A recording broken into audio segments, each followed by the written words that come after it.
আমি পথ ভোলা এক পথিকে এসেছি, সন্ধ্যা বেলার চামেলি গো, সকাল বেলার মল্লিকা, আমায় চেনো কি? আমি পথ ভোলা এক পথিকে এসেছি। রোহিত আঙ্কেল, ভেতরে চলো না। এই না না না না, এখন না, আমরা গেলে পরেই তোমার মা গান থামিয়ে দেবে। শোনো, কতদিন বাদে ডিঙ্কার তোমার মাকে গান গাইতে শুনছি। হ্যাঁ, এটা কি সুন্দর পরিবেশ তৈরি হয়েছে বলো তো। না না, গানটা শুনতে তো পরে যাও।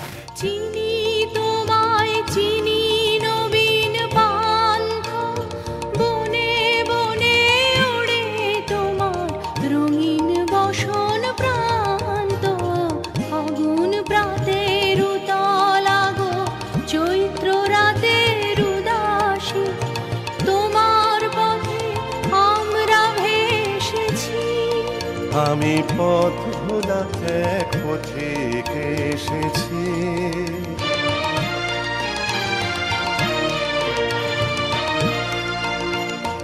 ঘর ছাড়া এই পাগলটাকে এমন করে কে গো ডাকে? ঘর ছাড়া এই পাগলটাকে এমন করে কে গো ডাকে? করুণ গুঞ্জরি যখন বাজিয়ে বিনা বনের পথে বেড়াই সঞ্জরি।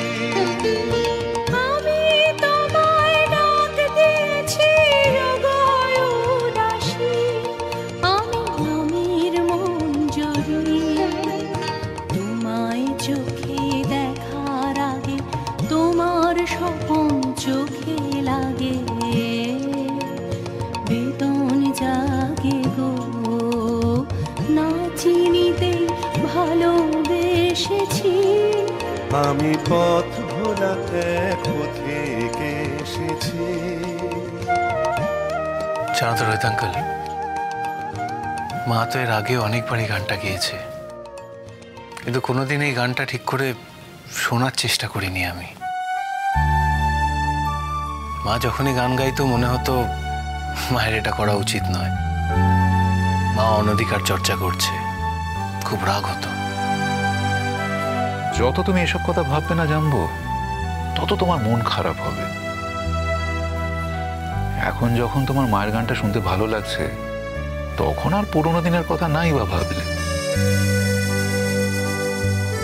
সত্যি দেখো, মা সকালে ঘুম থেকে উঠে কি সুন্দর গান গাইছে,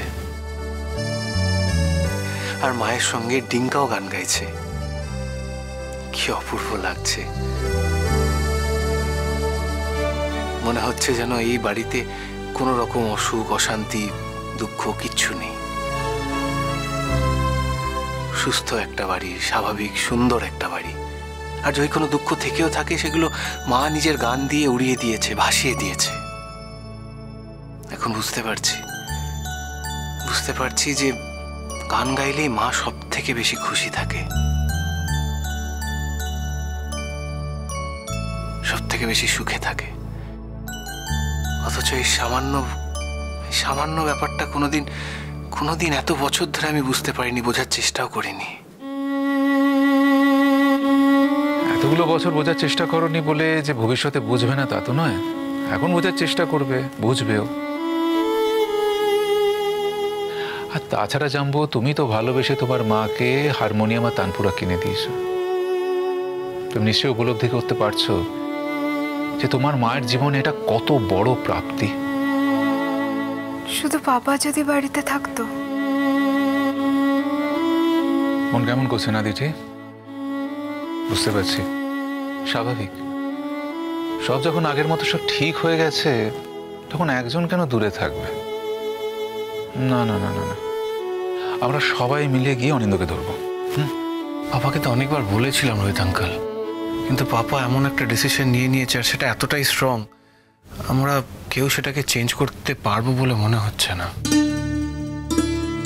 একবার চেষ্টা করে হাল ছেড়ে দিলে হবে জানবো। তোমার বাবার ভেতরে অনেক ভাঙচুর হয়েছে, অনেক কাটাছেঁড়া হয়েছে, অনেক অভিমান জমা হয়ে আছে। বাবার ভেতরে অভিমান কিসের রোহিত আঙ্কেল?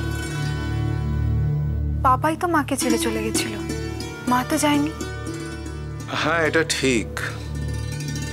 তোমার পাপা তোমার মায়ের ওপর এতদিন যাবতীয় অত্যাচার করে এসেছে, সেটা তোমার পাপা কিন্তু উপলব্ধি করেছেন, এবং সেটা থেকেই তার মনের মধ্যে চরম আত্মগ্লানি, চূড়ান্ত অপরাধ বোধ সৃষ্টি হয়েছে। আবার তোমার পাপা এটাও এক্সপেক্ট করছেন যে যেহেতু নিঃশর্তভাবে ক্ষমা চেয়েছেন বারংবার, তাই তোমার মা যেন সবকিছু ভুলে গিয়ে আবার আগের মতো তোমার পাপাকে গ্রহণ করে নিক। সেটা শ্রীময় করতে পারেনি, করা সম্ভব না, কঠিন। তাই তোমার পাপার মনে এত অভিমান জমে আছে, বুঝলে তো? বড়দের না স্তরে স্তরে, পরতে পরতে ভীষণ কমপ্লিকেশনস। বড় হওয়া বড় সমস্যার। তোমরা ছোটরা কি এতটা বুঝবে?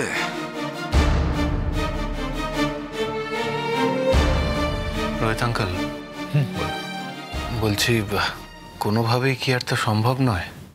হ্যাঁ, আমার এক মন বলে মা একা থাকুক, বাবার সাথে কিচ্ছু ঠিক হওয়ার দরকার নেই। আবার আরেক মন বলে যা হওয়ার সেটা তো হয়েই গেছে, মা যদি আবার আগের মতো আগের সংসারটা ফিরে পায়, শুধু এইটুকুই পার্থক্য হবে যে মা আগের সংসারে কারোর থেকে সম্মান পায়নি, আর এই সংসারটায় মা সবার থেকে সম্মান পাবে, বাবার ভালোবাসাও পাবে। জানি না এটা সম্ভব কিনা, কিন্তু মনে মনে খুব ইচ্ছে করে। জানি তো, ইচ্ছে হওয়াটাই স্বাভাবিক। আমি জানি না আমি কতটা কি করতে পারবো দিঠি, আমি তো সর্বশক্তিমান নই। তবে আমি তোমাদের দুজনকে কথা দিলাম, চেষ্টা করব, আপ্রাণ চেষ্টা করব আমি। তারপর দেখি। চেষ্টা করে কোনো লাভ নেই রোহিত আঙ্কেল। মা তো ঠাম্মি আর দাদুভাইকে জানিয়ে দিয়েছে যে মা আর কিছুতেই। তবু একবার তো চেষ্টা করে দেখি, বড় জোর কি হবে? কিছুই হবে না। চেষ্টা করে দেখতে দোষ কোথায়? দাঁড়াও, গানটা শুনতে দাও। যখন ঘুরিয়ে বেলা চুকিয়ে খেলা তপ্ত ধুলার পথে যাব ঝরা ফুলের রথে, তখন সঙ্গ কে লবি লব আমি মাধবী। যখন বিদায় বাঁশির সুরে সুরে শুকনো পাতা যাবে ওড়ে, সঙ্গে কে রবি আমি রব উদাস হব ওগো উদাসী, আমি তরুণ করবী। বসন্তের এই ললিত রাগে বিদায় ব্যথা লুকিয়ে জাগে, আগুন দিনে গো কাঁদন ভরা হাসি হেসেছি, আমি পথ ভোলা এক পথিকে এসেছি। সন্ধ্যা বেলার চামেলি গো সকাল বেলার মল্লিকা, আমায় চেনো কি? আমি পথ ভোলা এক পথিকে এসেছি। কেমন হয়েছে মা? আমি কিরকম গাইলাম সেটা আগে বল। আরে তুমি দারুণ দারুণ, এক্সেলেন্ট, কি দারুণ, এক্সেলেন্ট। রোহিতদা, আপনি কখন এলেন? লুকিয়ে লুকিয়ে গান শুনছিলেন? আর তোমার সামনে আসলে তুমি গান বন্ধ করে দিতে, তাই লুকিয়ে লুকিয়ে শুনছিলাম। আর তোরাও না সত্যি বাইরে দাঁড়িয়ে আছিস, আমাকে বলিসনি একবারও যে রোহিত আঙ্কেল এসছে? আমরা তো রোহিত আঙ্কেলের সঙ্গেই ছিলাম, ভেতরে ইচ্ছা করেই ঢুকিনি, কারণ জানি আমরা ঢুকলেই তোমরা গান বন্ধ করে দেবে।